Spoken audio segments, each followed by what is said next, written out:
All right. It is 6:35. So I'm going to go ahead and get started. Great. Hello, everybody, and welcome to our college Countdown to College event. Hope everyone's having a nice evening, and many of you were able to attend the 6 o'clock session. Um, Tonight, we get to hear from Marissa Negosanti. I hope I pronounced that correctly, about how to pick a major in STEM. So we will be here for that until 7:05. We're going to try to finish a couple minutes early if anyone has any questions. My name is David Marroquin. I'm a high school counselor at Mountain View High School, and I will be your host and your timekeeper. So we can keep everyone on track here. Um, so um, let's see. Marissa is from Worcester Polytechnic Institute, WPI, and she's here to talk to us about, again, how to pick a major in STEM. Before we pass the mic over to Marissa, I would like to just recognize the MVLA Foundation for the support of our College and Career Center. And just say one quick thing about questions. If anyone has any questions, we have a Q&A button. Um, please direct your questions there, and we will do our very best to answer as many of these towards the end of our session. Our session, again, ends at 7:05. And then our next session will begin at 7:10. All right. With that said, I would love to hand the mic over to Marissa. Thank you, Marissa. Awesome. Thank you, David. I appreciate that. So yes, like David said, I'm Marisa Megasanti. You were very close in that pronunciation. You did better than most people do, David. So thank you. And I'm with Worcester Polytechnic Institute in Worcester, Massachusetts. I actually am not in Worcester myself. I am our Northern California regional recruiter. So I live in Sacramento, California. I am zooming in from my home in Sacramento. But I do make my way out to the Bay Area all the time. I'm very often in your area, and I work with all the high schools and read all the applications from the high schools in your area. So if you do end up applying to WPI, I'll be the one reviewing your application. No pressure. You're just hanging out on a Zoom today. That's fine. But I'm here today to really talk to you about how to pick a major in STEM. And we only have a short amount of time, so it might be a little bit quick as we go through some of these things, but I'm always happy to follow up afterward as well. And I will end up leaving my email for you all in the chat if you need it and you want to contact me afterwards as well. So to get started, we will first talk about, before you can pick a STEM field, you have to know what your options are. And there are a lot within the STEM fields. And a lot of times students might know they love math and science, but might have no idea how they want to place that or how they want to use that and make a major out of that. So this is really to help you kind of get an idea of what options are available to you and to the students that you work with. And then we'll talk a little bit more too about specifically some different majors and projects that we do at WPI, just to give you an idea as well. And we'll talk a little bit about why a student would want to study STEM in college. So to start, I think when people think about the term STEM, they tend to think about some of the basics, right? Robots, SpaceX, power plants, bridges, technology, cell phones, right? The artificial intelligence, video games, virtual video games, things like this. This is kind of like, okay, when you think STEM, these are some kind of first and foremost things you might think of. But it really can be so much more than that. And there really can be a big impact on the greater community and the greater world through STEM. So, as a few kind of quick examples, I will play you a video in a moment. It's a brief video, so bear with me, maybe a minute or 2 minutes, about our friend Lola here. This was a project that some WPI students did a few years ago into getting our friend Lola, this turtle here, a new flipper. And I want to play that kind of video for you all here.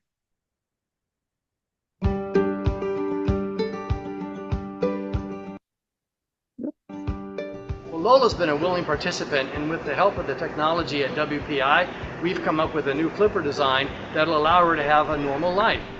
Lola came to us back in 2007 from the Dallas World Aquarium in Dallas, Texas. She was an amputee, missing her right flipper. As a tank mate here at the aquarium, she pretty much swam around in circles without that flipper, made it very difficult for her. Watching Lola over the years swim around in the tanks and pretty much just stay at the bottom, not moving around that much, is actually kind of sad to watch, because these turtles out in the ocean swim freely and they have the ability to move so gracefully. She didn't. We deal with sea turtle injuries all the time, and in fact, flipper injuries are the most common. Entanglements with fishing gear, shark bites, or boat strikes from recreational boaters. And so, although these animals do okay with missing one flipper, and technically they're allowed to be released if they're otherwise healthy, not uncommon to see animals come in with 2 flippers missing, and unfortunately those animals are euthanized. Well, with this design, next time we get in a double amputee, we can attach 2 flippers, and instead of euthanizing that endangered species, we can find a home for it and that animal can live on for people to appreciate. This prosthetic flipper that's going to be pretty much fitted on her stub may just give her that ability to swim straight, be able to swim more comfortably. Hopefully, now with this prosthetic, we may have some hope for Lola in the future. That was a cute video. I love just because I love looking at Lola. But another example of really where it can be, you can have a great difference on a species, on a creature, on an animal, just by the work that you're doing as a STEM major, right? That's just one example of the great work that students can do. Here's another one here. When you think of fire protection, right? We just had those fires down in LA this year that really impacted a ton of people in a really large community. But one major you could consider, or an area you could go into, is fire protection engineering. We have a great program for that at WPI, and there are a few other programs too around the country.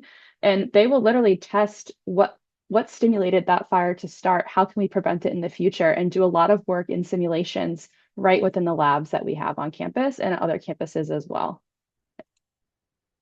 Wind turbines, wind energy, right? You may see these all the time depending on where you're driving around the country, wind energy and solar energy, and how can we use that to, impact the world and change the way that we utilize energy efficiently.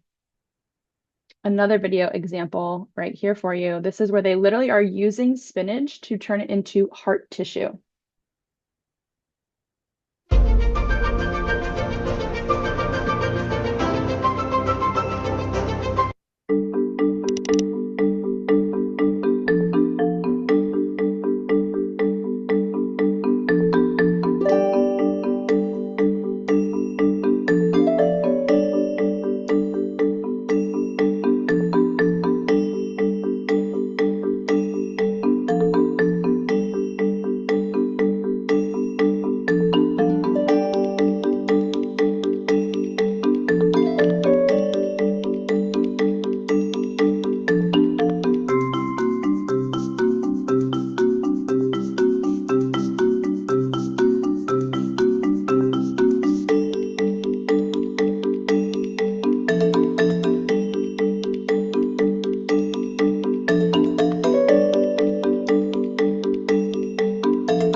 So again, just another example of how you can really make change, right? And cure heart disease by doing different research and discovering these wonderful things. So a lot of options when you think about STEM outside of just kind of the normal things that you might think of automatically.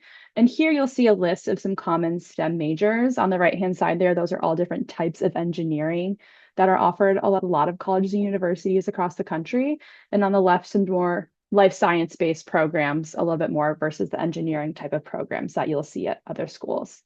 So I'm going to go into a few examples to kind of break down what some of these actually are. I think a lot of times students think, oh, I think I want computer science, or I might want computer engineering, but what are the differences? What does that actually mean? And so kind of going into a few examples of what those are. So we'll start with computer science. Computer science is not just programming, right? I think that's the number one thing we think of. It's also graphics, it's animation, it's working with different computer networks, databases, knowledge systems, sometimes cybersecurity. Sometimes cybersecurity is its own major at different colleges. It might be separated from computer science, or sometimes they are their own concentrations within the major of computer science, right? So computer science can be a really big umbrella term and encompass a lot of different things. A lot of schools will also have AI, artificial intelligence, or robotics built into computer science programs. Depends on the school, what major and what concentrations they might look like and how they define them. A lot of schools are going to define them differently. So as students are looking for different schools in these different programs, it'll be important to kind of start looking at how each school is defining these different majors and programs.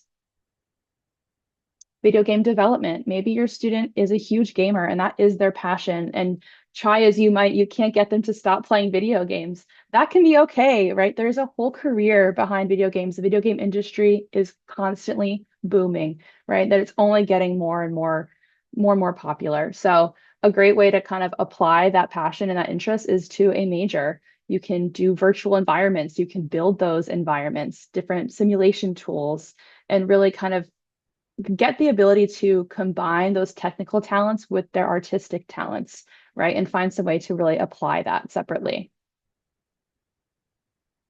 Aerospace engineering. This is literally rocket science. If your students are interested in aerospace, whether that's in airplanes themselves, maybe it's drones specifically, rockets, rocketry. Some schools have rocketry listed as an actual major. So sometimes it depends, right, on how they're going to categorize those different things. But it's propulsions, it's control systems, sensing communications, right? That's when we talk about drones and we want to learn how they're tracking and how they're getting from one place to another. And it's not actually always building those things. That could be something else, but sometimes it is. And sometimes it's just the systems. Again, there are those two different tracks that you're kind of looking at as well. Biomedical engineering, right?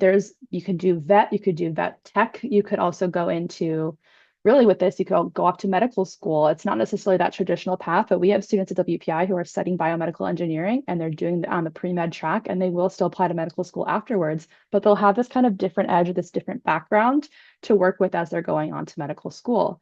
But it could mean a lot of things, right? There's jobs in engineering, there's jobs in research, large corporations, different startups, hospitals, right? When I think of biomedical engineering, I think back to those terrible pandemic times, but we got, the vaccines out of those things. Those are different ways, different types of research that folks are doing if they're going into this degree. Chemical engineering, they work principally in the chemical industry. So they convert basic raw materials into a variety of products and deal with the design and operations of plants, equipment, things like that. So sometimes you're talking about the chemistry of wine, right? A lot of this can be food and beverage based. So when students think they want to go into food science, a lot of times what they really want to do is chemical engineering. I get that question a lot. Like, do you have food science? Like, well, we have chemical engineering and they're very similar. And a lot of programs aren't going to have something called food science necessarily, right? So if they're wanting to know more about the chemicals that are involved within food and beverages, this is a great example. There's microelectronics, nanotech is covered and encompassed through chemical engineering and other advanced materials as well, and pharmaceuticals too. And a good thing to note in general is a lot of these different STEM majors will overlap with other programs, right? You're already noticing that I'm mentioning some of the same things, but it's really kind of a different perspective or a different take on it, depending on which major you're in. And it's okay to not know entirely which direction you want to go to, or if you end up doing chemical engineering, it doesn't mean you can't do another type as well. So there is a lot of flexibility sometimes built into these programs, depending on the school, that you end up attending as well. Civil engineering, this is the one that's like closely related to architecture, urban planning, right? This is really an opportunity for students if they want to be involved in urban planning, designing streets, designing cities, designing parks, right? Thinking about where does the trash can go on this sidewalk that makes the most sense, that's user-friendly for people? Where will they be walking that they're going to hit that trash can on the way out of the park? Those are civil engineers thinking about that. Urban development, urban planning, thinking about transportation in a city. Where do we need stoplights versus stop signs, right? These are kind of things that they're deciding. Structures, actual buildings, building bridges in different areas across the river. Do you need it in one place more than another? Is that going to affect traffic patterns? What is that going to look like, right? That all goes into civil engineering. Electrical and computer engineering, another one that sometimes they can kind of go hand in hand, or you can focus on one more than another. Sometimes they often have concentrations within these programs that might feel more applicable to you. You can be working with electrical power. You could be working more with information computer systems, the networking of those actual systems. Sometimes it's more sensors and systems, like you can see here, this looks like it's going to be on an airplane potentially. So then you might collaborate with aerospace engineers on what those actual systems are going to look like as a computer engineering major and as an electrical engineering major. You still have that, aerospace angle, even if you're not an aerospace engineer. So a lot of these things do overlap and they do end up working in tandem together. Environmental engineering. This is a great one when you think about protecting your natural environment, right? When you think about even like wind turbine, wind energy, solar energy, some of that affects the environmental energy as well. And again, you can see the overlaps here, civil and chemical, biology and biotech. A lot of these things do, again, go hand in hand, but the goal with environmental engineering is to kind of reduce the effects of human activity on the world that we live in and on our surrounding and the natural environment in which we do live.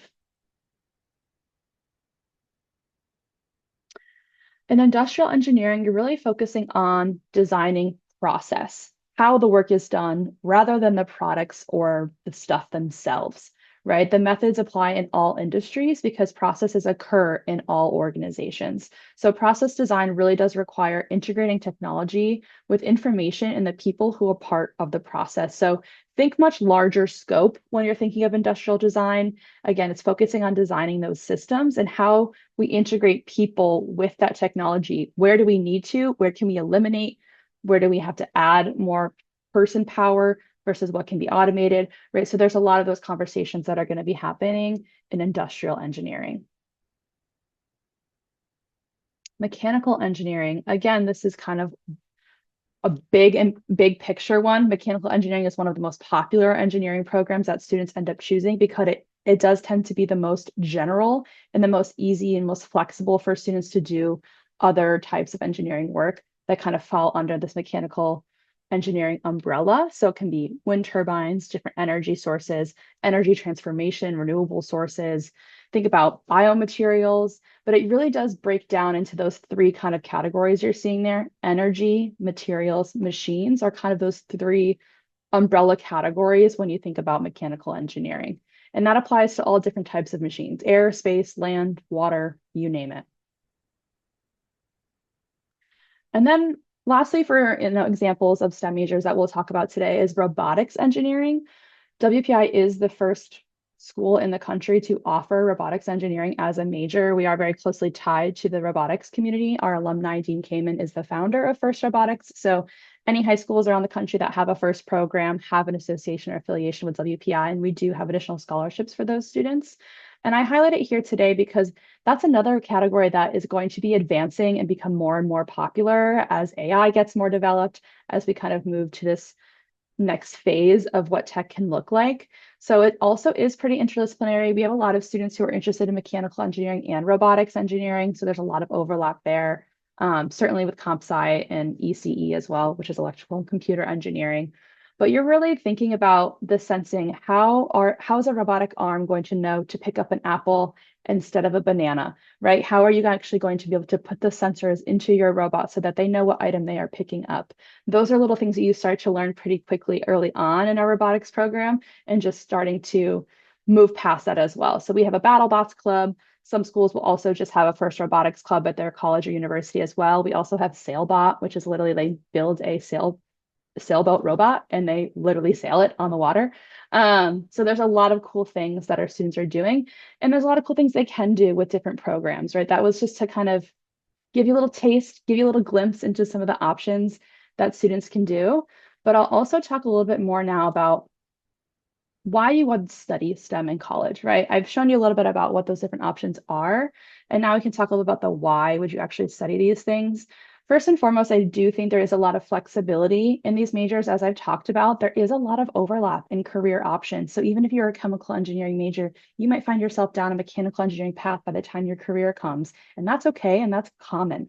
So there are a lot of options within the programs that you're taking, but also then beyond that, right? So at WPI, you can double major, you can minor. We have minors in things as well. And there are various areas of concentrations. That's probably common at a lot of colleges and universities. It depends on the school, right? There are certainly some schools you might apply to where you have to apply to a specific program and you can't change your major. And that's common at some engineering programs. It depends. But we're flexible at WPI. You can come in undecided. So there's a lot of kind of room for variability and for you to change your mind still, especially if you get to campus and you discover that you do like another area better. That's okay. And it's also very common. And a lot of schools will also offer master's programs where you can get a master's degree at that same school very quickly, right? A BSMS means that likely you're taking some of your master's classes during your undergraduate career. So you're getting them at a cheaper rate and you're going to finish that degree faster as well versus doing a master's program that's 2 to 3 years. It might only take you an extra 1 to 2 from your undergraduate time to complete a second degree. And other reasons, you are working in the state-of-the-art labs. You're getting the great equipment, you're getting the great technology, more so likely than most other programs on your campus, right? Especially for STEM-focused institutions, they are pouring a lot of funding and a lot of money into these equipment, into this technology, into these maker spaces and our innovation hubs that we have on campus.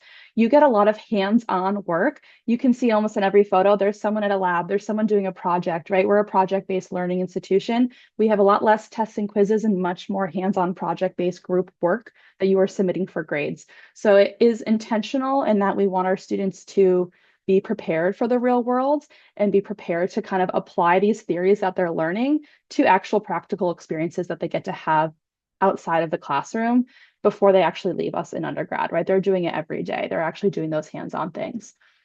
And you get to discover and do research. You really get to play, especially at the undergraduate level. There's such an advantage to studying STEM while you're a student versus trying to find that path later in life and really having that crutch of being at a school, having the funding, having the flexibility to play around and really, fail and be okay to fail. And certainly that's something that we teach our students. You have to try and try again, especially in these worlds and in these fields.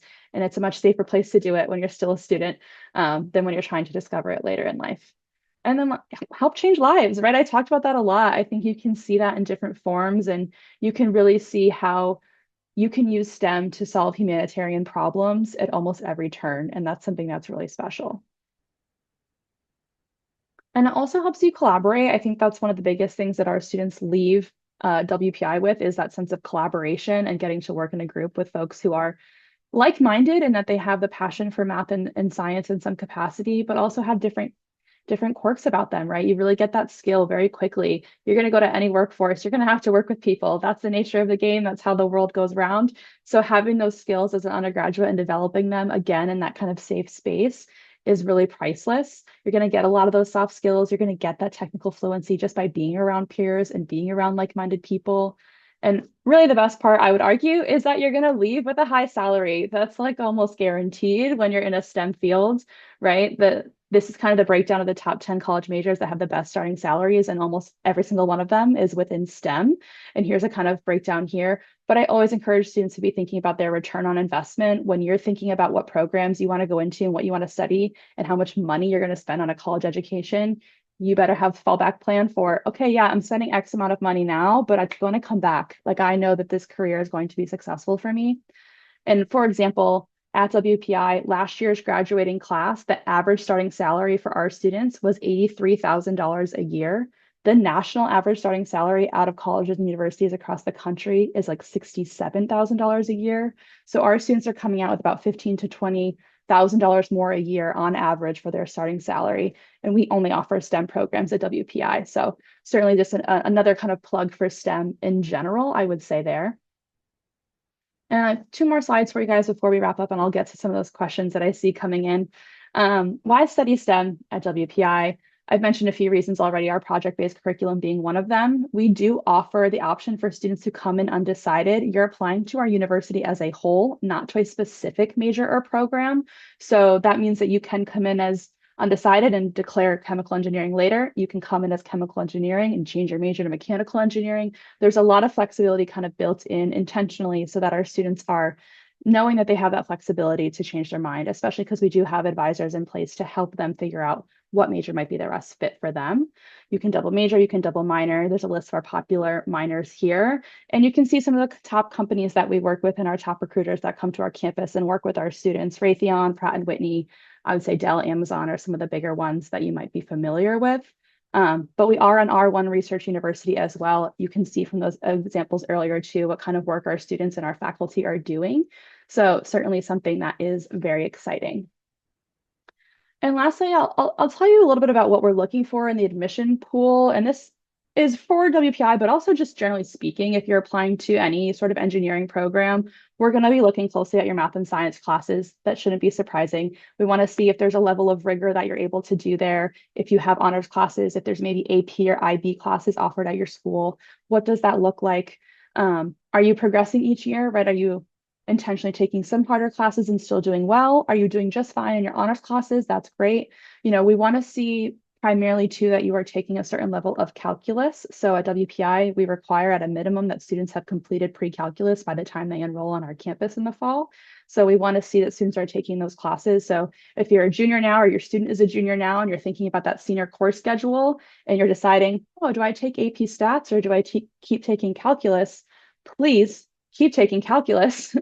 Please, please, please. Unless you're maybe considering data science, I certainly would understand statistics if you're interested in that major in particular, but we want to see that our students are taking calculus to the furthest of their ability, whatever that looks like for you. It doesn't have to be that you've made it all the way to BC Calc. It just means that you're taking the next step in whatever the math progression is that you are on. And that looks different for everybody. But we also want to see that you're a team player and you're working well in a team. Again, we're a collaborative environment, so certainly want to see that as well. And then lastly, just questions. I can stop sharing my screen somehow, some way. I'll figure that out. And that way I can answer some questions and actually. Marissa, I can let you do that and I can read off some of the questions if that's okay. Make it Sure, easy absolutely. for you. All right, Yeah. so I'm going to start from the bottom. These have to do with majoring in STEM. One is about and I think you addressed this, but how difficult is it to change your major once you're in a STEM field? So that's going to depend on the school that you're enrolled at. So every school treats changing majors differently. At WPI, it's very easy to do that. And it really, at most schools, I would say it just depends on how much time you have left to graduate, right? So we want to make sure you are graduating in 4 years. So a lot of times schools will advise you to stop changing your major by the end of your sophomore year, because beyond that, you're not going to have enough time to complete some requirements, depending on what you're switching to and from.